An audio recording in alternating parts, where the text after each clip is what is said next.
کچھ کالے لوگ ہیں جو پہنچ جاتے ہیں، گورے تو جاتے ہیں. کوئی بوڑھی عورت اپنے بچوں کو، پوتوں کو، پر پوتوں کو پکڑ کر کے اتوار کے دن چلی گئی کہ اس نے عیسیٰ مسیح کے اوپر بڑا احسان کر دیا. مگر اتنے چرچوں کا ہونا یہ بتاتا ہے کہ کسی وقت اس قوم کا تعلق چرچ سے اتنا تھا کہ کسی جگہ یہ قوم بغیر چرچ کے نہیں رہ سکتی. مگر موجودہ تہذیب و تمدن نے 150 سال کے اندر کتنا بڑا انقلاب پیدا کیا ہے. چرچ موجود ہے، قوم بھی موجود ہے، مگر بالکل کاٹ کر رکھ دیا. میرے اجمیر کے دفتر میں کسی وجہ سے اس ملک کا سفیر آیا. ہم نے کہا ٹھیک ہے، کھانا کھانے کو کہہ دو، کھانا. وہ اس کا ایک دوسرا کوئی تھا سفارت خانے میں ہوگا. بات چیت ہونے لگی، تھوڑی دیر تک بات ہوتی ہے. میں نے اس سے کہا میں تو انگریزی نہیں جانتا ہوں. آدمی سے کہا کہ میرا میری بات اس سے کرو.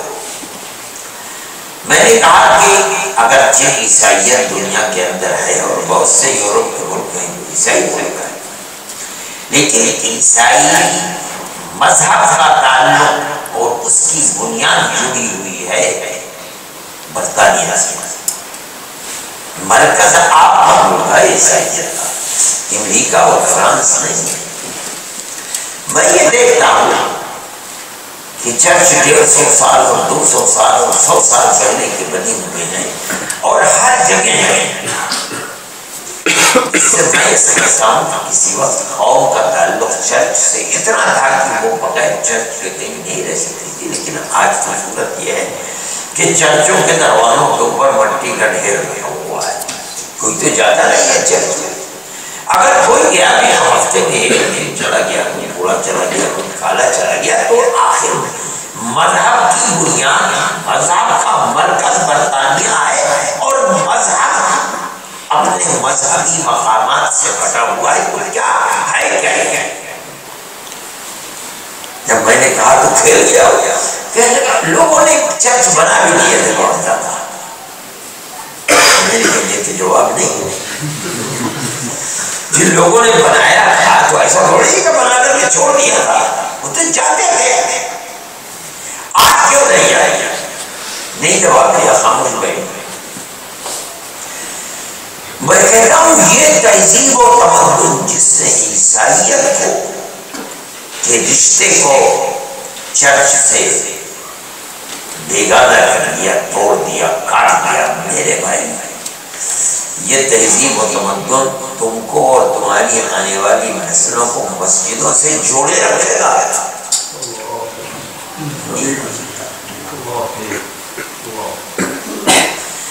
یہ تو مسلمان نے اگر خود اپنے آپ کو جوڑا تب جوڑے گا، ورنہ نہیں جوڑ سکتا. پھر کیا ہوگا؟ مسجدیں کون آباد کرے گا؟ سوچنے کی بات ہے. بہرحال میں اللہ تعالیٰ ہماری آنے والی نسلوں کو دین و ایمان کے اوپر قائم کرتے ہیں. ہم تو یہی دعا کرتے ہیں اللہ ہمارے اندر وہ قوت عطا فرمائے جس سے ہم اپنے ایمان کی اور اپنے بال بچوں کے دین و ایمان کی حفاظت کریں. اللہ ہماری مساجد کو ہمیشہ آباد رکھے. میرے بھائی دنیا جو ہے وہ مسلمان کے لیے اللہ کے نبی نے فرمایا ہے کہ مومن اس دنیا کے اندر ایسے ہے جیسے پنجرے کے اندر چڑیا بند رہتی ہے.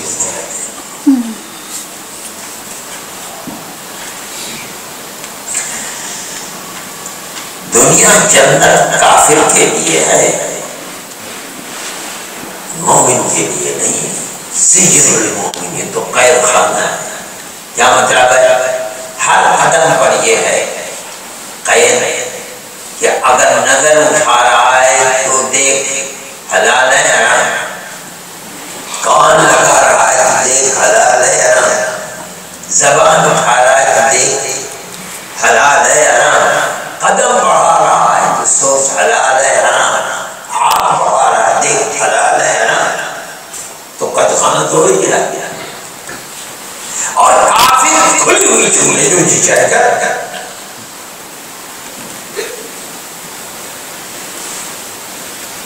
میرے بھائی کہیں دیکھ لو ساری دنیا میں اٹھ کر کے مصیبت تو وہی مسلمانی ہے کہ اللہ کا نزدیکانہ بے شعور ہے. جو جتنا اللہ سے قریب ہے اتنا ہی اس کا امتحان ہے.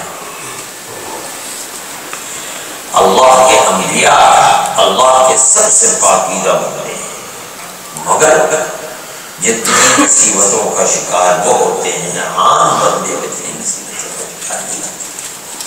حضرت عائشہ صدیقہ رضی اللہ تعالیٰ عنہ فرماتی ہیں کہ اللہ کے نبی حضرت محمد صلی اللہ علیہ وسلم کی جب روح مبارک نے پرواز کی تو آپ میری چھاتی سے لگے ہوئے تھے اور آپ کا سر بین حاقلتی مداخلتی یہاں میری ٹھوڑی کے نیچے چلا. جب آپ کی روح نے پرواز کیا ہے جتنی تکلیف موت کے وقت میں نے آپ کی دیکھی ہے اب اس کے بعد مجھے کسی کی تکلیف نہیں کی.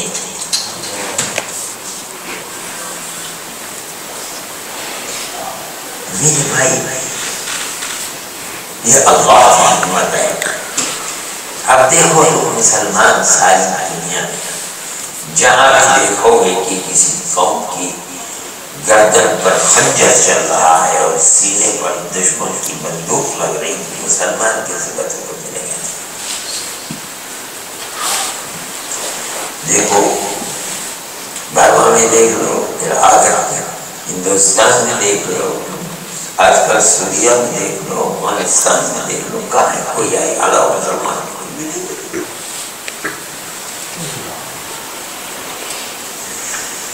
میرے بھائی آسام کا بھی جو مسئلہ ہے در حقیقت وہ ایک ہی مسئلہ ہے فرقہ پرست. ہندوستان اس کا شکار ہے. فرقہ پرست تنظیمیں ہیں یہ چاہتی ہیں کہ مسلمان کو کسی طریقے سے ابھرنے کا موقع نہ ملے کسی بھی میدان میں، چاہے وہ سیاسی میدان ہو، چاہے اقتصادی میدان ہو، چاہے تعلیمی میدان ہو، ہر میدان شرکا کر سے باہر کرے. اور یہاں کہتا ہے کہ ایک جگہ یہاں والسال کے اندر آج کون سی تنظیم ہوگی کیا نام ہے EDL وہ آج اس کے 1000 گورے جمع ہو رہے ہیں. کس کے خلاف؟ مسلمان کے خلاف. میں یہ کہتا ہوں کہ ساری دنیا کے اندر یہ چل رہا ہے. وہاں ایک چیز ہے جو در حقیقت ان کی اس خطے کی چیز تھی لیکن اس سے فرقہ پرست تنظیموں نے مجھے اٹھا لیا. مسئلہ تو وہ ایک قبیلے کا ہے، گورو قبیلہ ہے. وہاں بہت سے قبیلے ہیں آسام میں. ان قبیلوں نے ہندوستان کے قانون کے اعتبار سے اپنے اسٹیٹ اور صوبے لے لیے. ایک ناگا قبیلہ ہے اس نے ناگالینڈ بنا لیا. میزو قبیلہ ہے انہوں نے میزورم بنا لیا. 4 اسٹیٹ آسام سے نکل کر کے بنے اروناچل، میگھالیہ، ناگالینڈ، میزورم. یہ چاروں اسٹیٹ ہیں جو 4 قبیلوں نے اپنے اپنے اسٹیٹ بنا لیا اور گورنمنٹ نے دے دیا ان کو. ایک قبیلہ وہاں بولو بھی ہے یہ کہتا ہے کہ ہم لیکن قانونی دشواری اس کو یہ ہے کہ کسی بھی قبیلے کو اسٹیٹ کے لیے اپنی جگہ کے اوپر 51% ہونا ضروری ہے. یہ وہاں ہے کل 34%. اب ان میں اتنی طاقت تو ہے نہیں کہ 34 سے ایک دم بڑھ کر کے اولاد پیدا کر کے 51 پیدا ہو جائیں. ان کے سامنے وہ ایک ہی صورت ہے کہ جو مسلمان یہاں 37% مسلمان انہیں مار کر کے کسی طرح بغار ہوگا. یہ اگر بھاگ جائیں گے تو خود بخود جو 24% ہے 60% ہو جائے گا. اصل مسئلہ یہ ہے. اچھا وہ جو لوگ ہیں وہ بالکل جانور ہیں، ہر چیز کھاتے ہیں، بیٹا انسان سب کھاتے ہیں. اور بھوٹان کی سرحد کے قریب قریب پہاڑوں میں رہتے ہیں، پہاڑوں سے نیچے وہ ہتھیار اسمگل کرتے ہیں چین سے، اور وہ ٹریننگ پہاڑوں کے اندر لیتے ہیں۔ گورنمنٹ نے ان سے 2002 کے اندر ایک معاہدہ کیا تھا کہ تم سرنڈر ہو جاؤ، ہم تمہیں قومی دھارے کے اندر، تعلیم میں، سیاست کے اندر لے کر کے آئیں گے۔ ان میں سے ایک جماعت تو سرنڈر ہو گئی، ایک جماعت سرنڈر نہیں ہوئی، لیکن سرنڈر ہو کر کے وہ جو سرنڈر نہیں ہوئی ان کے نام پر وہ بھی نیچے اتر آئی اور آ کر کے اپنے ہتھیار کے بلبوتے پڑے۔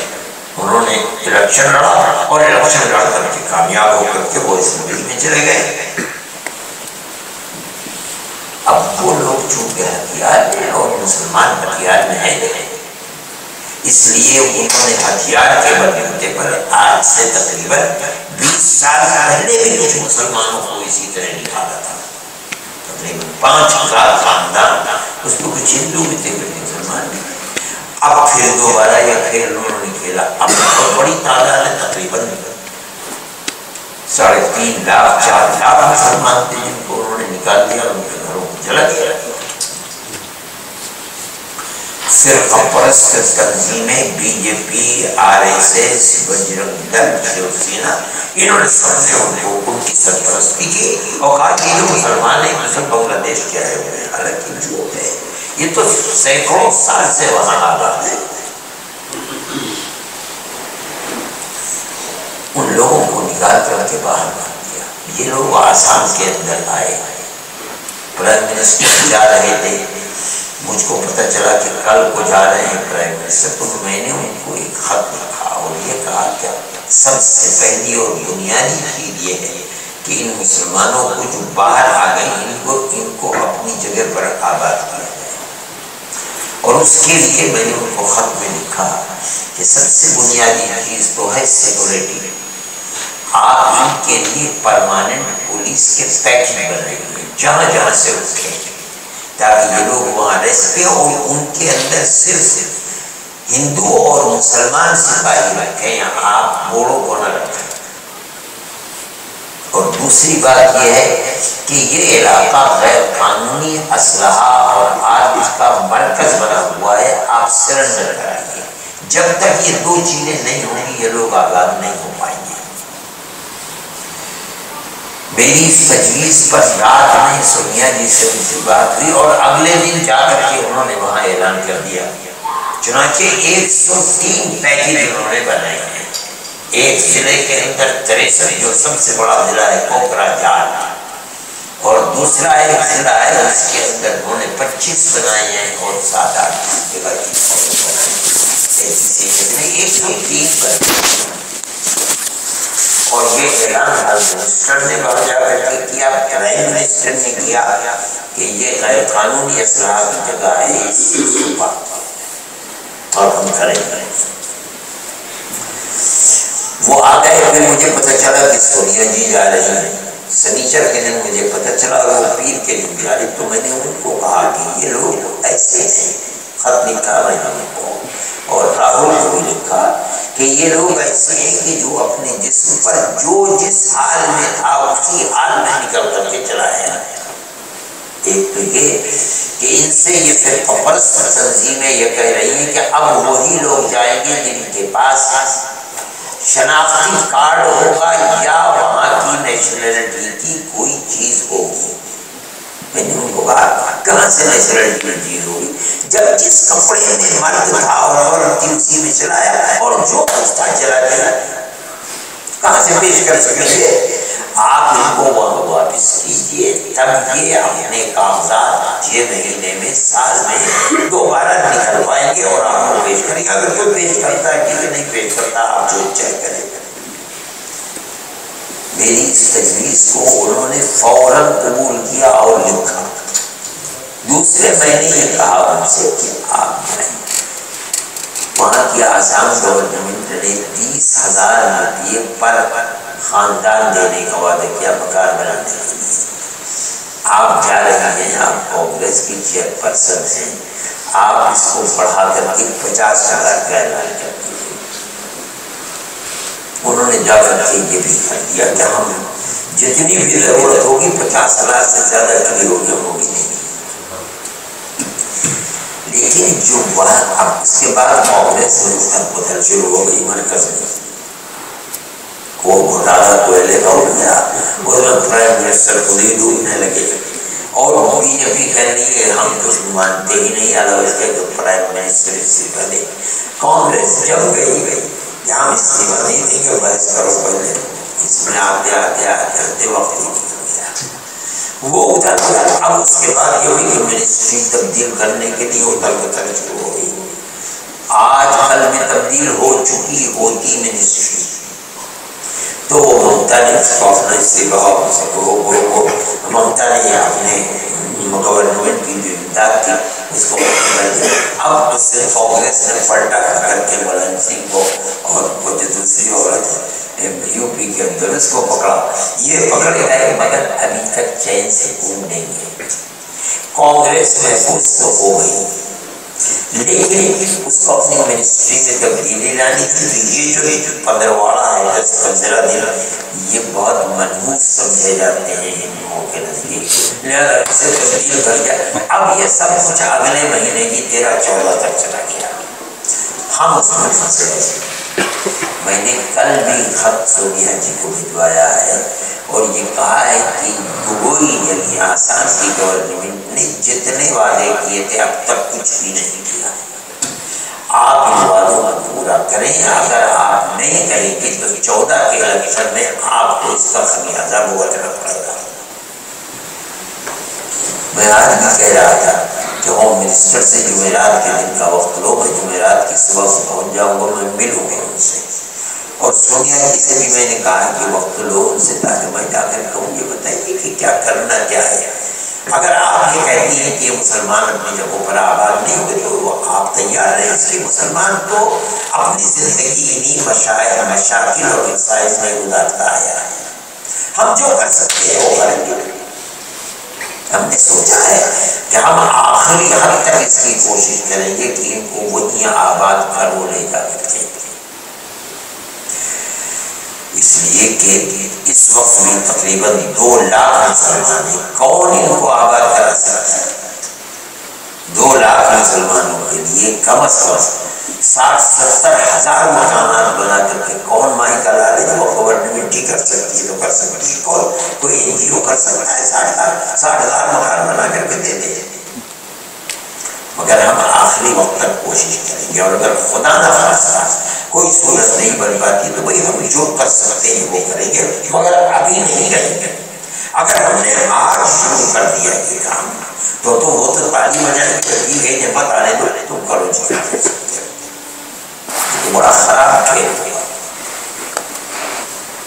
ابھی ورکنگ کمیٹی کی میٹنگ ہوئی تھی، اس میں راہل نے تقریر کرتے ہوئے یہ بات کہی کہ ارشد نے جمعیت علماء کے پلیٹ فارم سے آسام کے اندر بہت اچھا کام کیا، اور اس سے قطع نظر کہ کون ہندو ہے اور کون مسلمان ہے جمعیت علماء کے پلیٹ فارم سے سب کو مدد پہنچی ہے. ہم کہتے ہیں یہ اللہ کا احسان ہے. اب ہم جا کر کے اس کی قیمت وصول کریں گے. ہم کہیں گے کہ جب ہم نے اچھا کام کیا ہے تم بھی تو اچھا کام کر کے دکھلاؤ، مسلمانوں کو آباد کرو.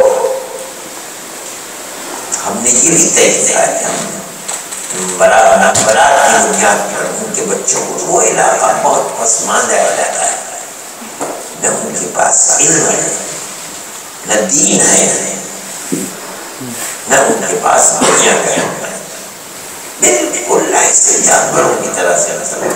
ہم نے ان کیمپوں کے اندر اصلاح معاشرہ کے لیے مرکز بھی قائم کر دیے. جو مسلمان علماء وہاں جاتے ہیں اور ان کو دین کی سمجھ پیدا کرنے کے لیے کام کر رہے ہیں.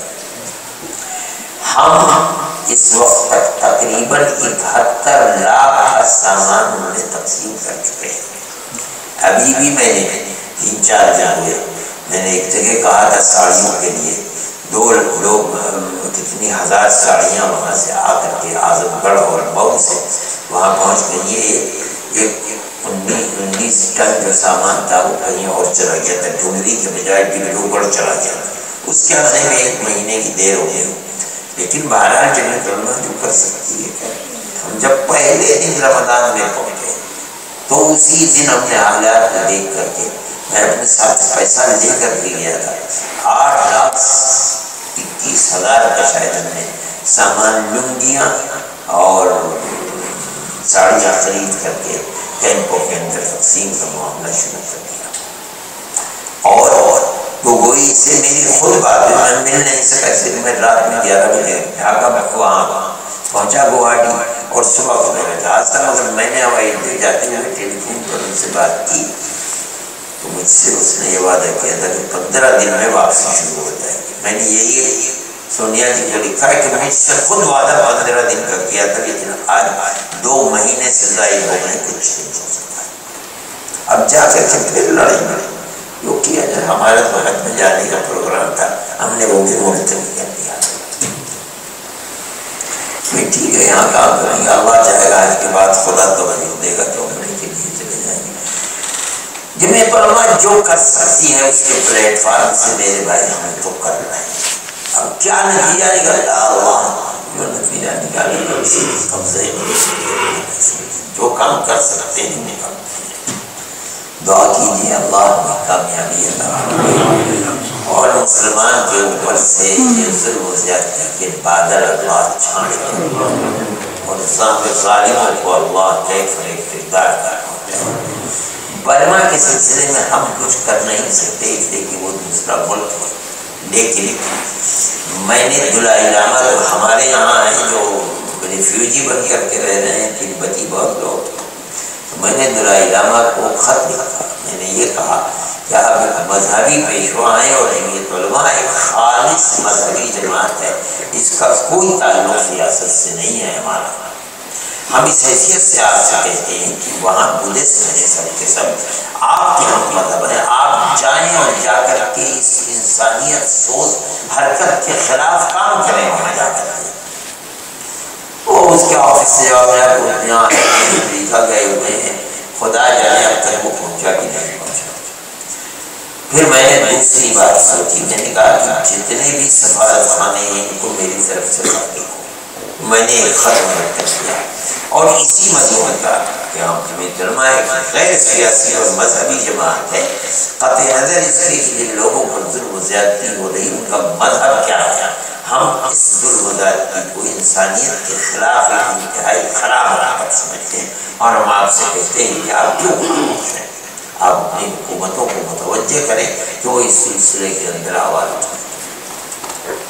پھر جب ٹرکی کا وقت گیا تو میں نے ٹرکی حکومت کو اپنی جمعیت علماء کی طرف سے مبارکبادی کا خط لکھا اور میں نے رابطے کو بھی لکھا، رابطے عالم اسلامی کو اور سعودی سفارت خانے میں بھی کہ جو ملک عبداللہ نے اس سلسلے کے اندر کوششیں کی ہیں. ورکنگ کمیٹی کی تجویز ہم یہ لائے کہ ہم ان کی تائید کرتے ہیں، لیکن ہم یہاں بیٹھ کر کے کچھ کر نہیں سکتے. مان لیجیے اگر ہم روپیہ بھی جمع کر کے بھیجے تو پھر ہمیں اسی بدبخت گورنمنٹ کے ہاتھ میں دینا پڑے گا جو خود انہیں برباد کرنے کو ہمارے پیسے کو لے جا کر تمہیں کیسے دے دیں گے. ہم کچھ کر نہیں سکتے ہیں، جو کر سکتے ہیں ہم نے کیا، ہمارے سوا کسی نے نہیں کیا. جتنا بھی کیا میں جانتا ہوں کہ جو قمہ چوٹی کانفرنس ہوئی تھی مکہ معظمہ کے اندر، اس میں 2 ہی مسئلے ابھرے تھے. ایک تو مسئلہ سوریا کا، شام کا، اور ایک مسئلہ برما. اگرچہ ہماری جو آئی بی کی رپورٹ ہے وہ رپورٹ یہ کہتی ہے کہ ارشد نے یہ کام کیا تھا، لکھا تھا، جس کے نتیجے میں قمہ کی چوٹی کے اندر یہ مسئلہ، مگر میں نہیں سمجھتا ہوں یہ غلط بات ہے. میرے خط کی وجہ سے کیا ہوتا ہے، مگر ملک عبداللہ نے کیا، ہم تو اس کی تائید کرتے ہیں. بہت اچھا کام کیا انہوں نے کیا اور انہیں کرنا چاہیے تھا. اور میں سمجھ رہا ہوں کہ اب اس کے اندر زیادہ حرکت ہے. ملک عبداللہ نے اس وقت کافی توجہ اس کی طرف دی ہے اور انشاءاللہ نتائج اچھے نکلیں گے. اللهم إنا نشهد أن الله لا إله إلا أنت أعلم الصدر ذلك اللهم صل على سيدنا محمد ورسولك محمد النبي الأمي وعلى آله وأصحابه وأهل بيته وبارك وسلم كما تحب وترضى عدد ما تحب وترضى. اے پروردگار ہمارے دین و ایمان کی حفاظت فرما۔ اے اللہ ہمیں اپنے آپ کو اے اللہ اپنے ذکر کو توفیق عطا فرما، یاد کرنے کی توفیق عطا فرما۔ اے اللہ ہمیں شیطان کی حکومت سے محفوظ فرما۔ اے اللہ ہمیں رزق حلال عطا فرما، ہر حرام کی نفرت ہمارے دل کے اندر راسخ فرما دے۔ اے اللہ ہمارے بیماروں کو شفا عطا فرما۔ اللہ جو قرض کے بوجھ میں دبے ہوئے ہیں الہ العالمین انہیں قرض سے دوش فرما۔ اے پروردگار جو شر اور فتنوں میں پھنسے ہوئے ہیں الہ العالمین انہیں شرور و فتن سے محفوظ و معمول فرما۔ اے اللہ ہمارے بیماروں کا شفا عطا فرما۔ اے اللہ ہمیں اور ہمارے بچوں کو بچیوں کو اہل خانہ کو عفت و پاکدامنی عطا فرما، حیاء ایمانی عطا فرما، فکر آخرت عطا فرما، اپنا خوف عطا فرما، اپنی محبت عطا فرما۔ اے اللہ ہمارے بعد بھی ہمارے گھروں کے اندر دین و ایمان کو محفوظ فرما، ایمان کی روشنی کو باقی فرما، ہماری آنے والی نسلوں کے دین و ایمان کی حفاظت فرما۔ اے پروردگار ہماری مسجدوں کی حفاظت فرما، ہمارے مدرسوں کی حفاظت فرما۔ اے اللہ جو لوگ دین کا کام کر رہے ہیں ان کی حفاظت فرما، جو جماعتیں دین کا کام کر رہی ہیں ان کی حفاظت فرما۔ اے پروردگار حسن خاتمہ میں نصیب فرما، عذاب آخرت سے محفوظ و معصوم فرما، میدان محشر میں نبی کریم علیہ الصلوۃ والسلام کی شفاعت میسر فرما، اپنی جنت میں جگہ عطا فرما۔ صلی اللہ تعالی علی خیر خلقہ سیدنا محمد وعلی آلہ وصحبہ۔